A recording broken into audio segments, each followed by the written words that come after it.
Splendor of the Father's glory, from his light engendering,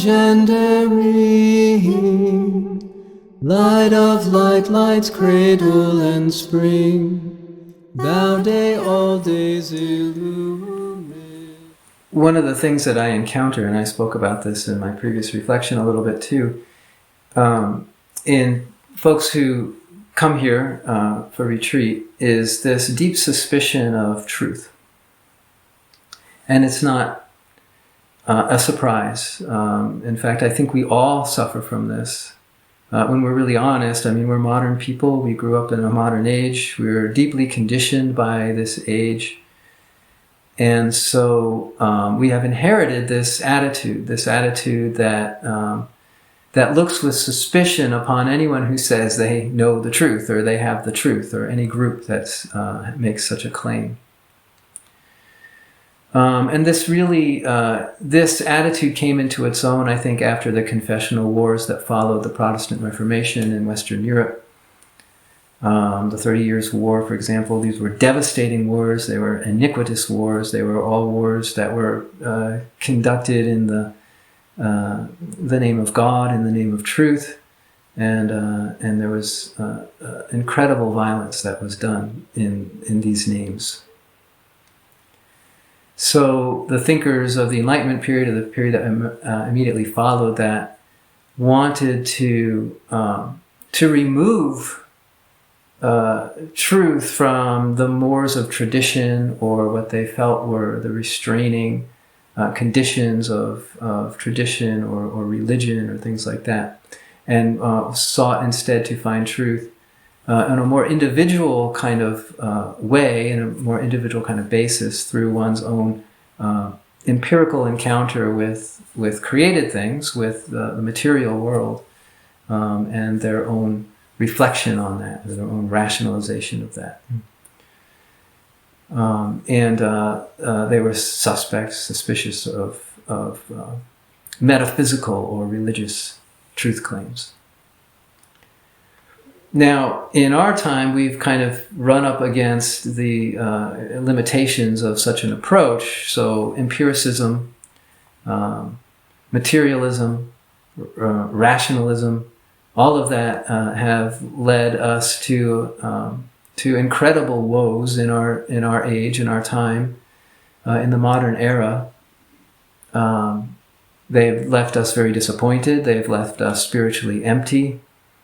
And in fact, they have contributed to a lot of factors that have led to the dehumanization of our lives. We are no longer fully human. We no longer have an experience of ourselves as full human beings in the way that people might have in ages gone by, when we included in that experience, of course, an experience of the transcendent, an experience of God, an experience of transformation, of an experience of that which is beyond the conditions of this created material world. And not apart from the created material world, but actually as something that dwells within, maybe somewhat counterintuitively, that transcendence that dwells within the created order, or that speaks to us through and in the created order. So we have environmental problems. We've got the mechanization of human life, a terrible mechanization. We're slaves to the clock. We're slaves to the punch card. I mean, this all happened in the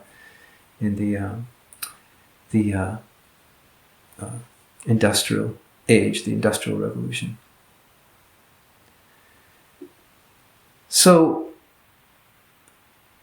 we're suspicious now, not only of religious truth, but or metaphysical truth, or truth claims that are supported by an understanding of the transcendent or an understanding of God. But we're also now suspicious even of rational truth claims, or even scientific truth claims, or materialist truth claims, and we've actually despair of truth altogether. Often we feel like there is no truth, there is no binding reality that we are all part of. Everything is relative. So we make of ourselves, of our own experience, of our own desires, of our own drives, we make that the absolute in our lives. We make that the most important center of our lives. And of course that leads to terrible, terrible things.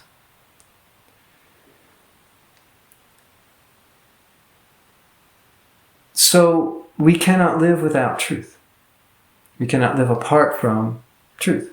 When we try to make things absolute that are not absolute, when we try to make an absolute, for instance, of my own feelings or my own desires or my own drives, when I make that the absolute center of my life and that's the most important thing, then we end up in great peril.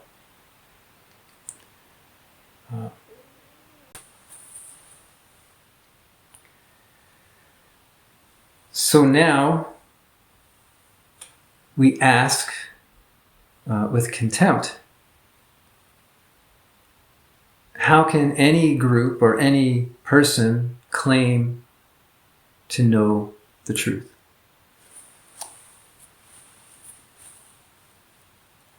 One of the problems I think that's inherent in this question is what we are calling truth, how we're defining truth. Because we are conditioned in this sort of idealistic or rationalistic mode of being, or mode of thinking, or mode of actually just mode of living, or approaching the world around us, we think of truth as some kind of abstract claim, as some kind of abstract idea, as some kind of opinion, as something that we think. And that's where we get into trouble. And I think actually that's where Western Christianity got into trouble, because it very slowly, over the course of 1,000 years at least, began to despair of our ability, the ability of each human person to have an experience, to have knowledge, direct knowledge, to have communion, encounter with the transcendent God. And instead, to develop the notion that the human person can only know God through thinking, through the mediation of reason, through the mediation of rational thought. And this is what happened in the movement called scholasticism in the West.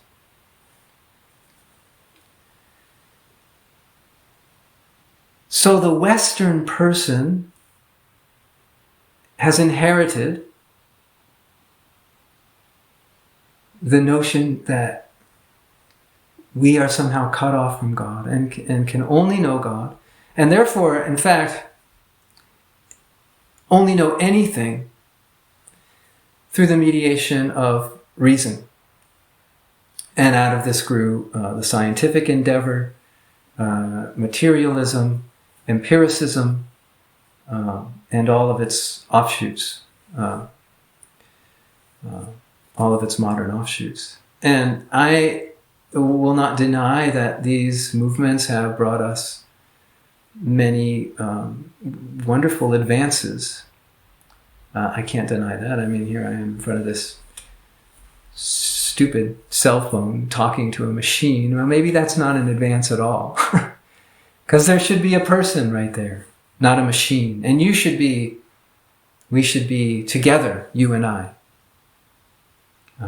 This shouldn't be mediated through a screen. And so this is where this is going, right? This is where this is going. We're becoming more distant and more distant and more distant.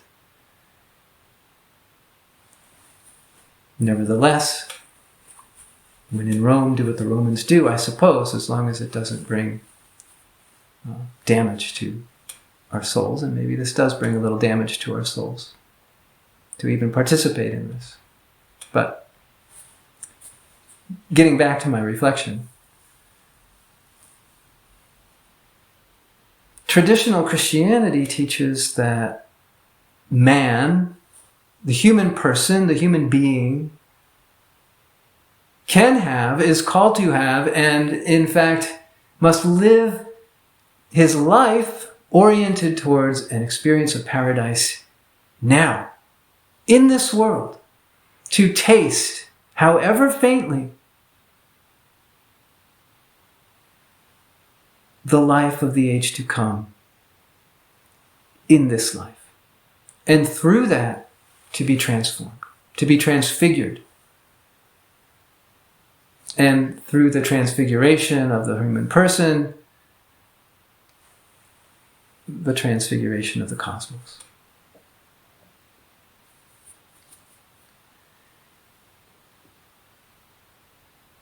So truth, for an Orthodox Christian, is not something you think. It's not something you hold in your head. It's something you encounter. It's something you seek to have communion with. It's something you seek to align your life with.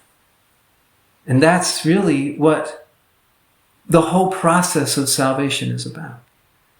It's about aligning our lives with God. To become like God, to share in God's life, to share in God's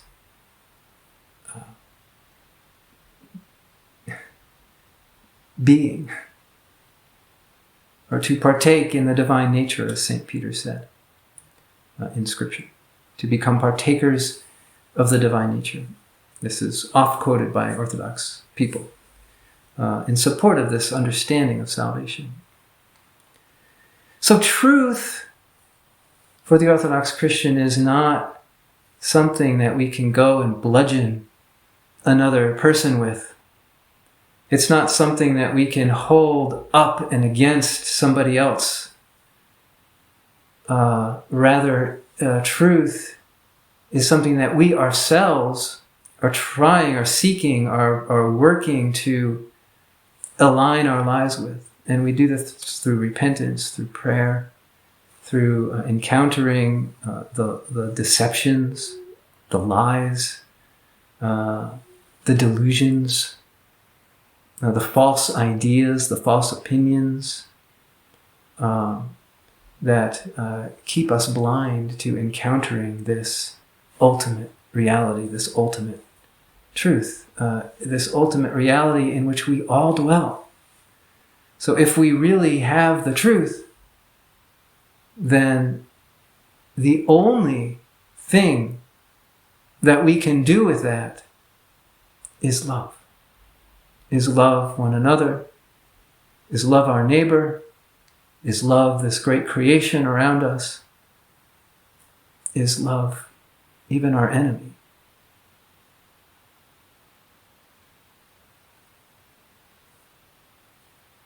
So we should not be worried or troubled or concerned when Orthodoxy says that it is the true church. I don't really like to use this language about Orthodoxy in the church. I'd rather say it's the fullness of the Christian teaching, the fullness of the Christian life, and the heart of that is exactly what I'm trying to communicate in this reflection. The heart of that is love. That love is the only truth. When we really, truly encounter the truth, when we're really, truly in communion with the truth, then we are beings who love as God has loved us. Rejoicing may this day pass on, our purity as virgin dawn, like fiery noon our faith to be, our minds not dark when falls the